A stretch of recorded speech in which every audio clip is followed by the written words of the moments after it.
مرحبا بكم في هنا الخبر، نافذتكم اليومية إلى أهم الأخبار والتقارير الحصرية. لا تنسوا دعمنا بالاشتراك في القناة وتفعيل زر الجرس ليصلكم كل جديد. فلنبدأ تفاصيل الأخبار. المغرب يلغى رسميا أضحية عيد الأضحى لعام 2025. اعرفوا التفاصيل.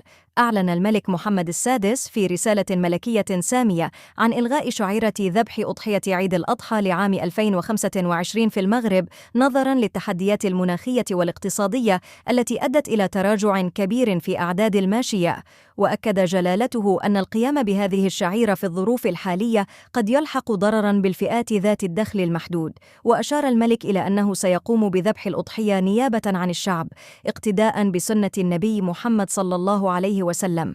ودعا جلالته الشعب المغربي إلى الاحتفال بالعيد من خلال صلاة العيد، إنفاق الصدقات، صلة الرحم، والتعبير عن الشكر لله على نعمه.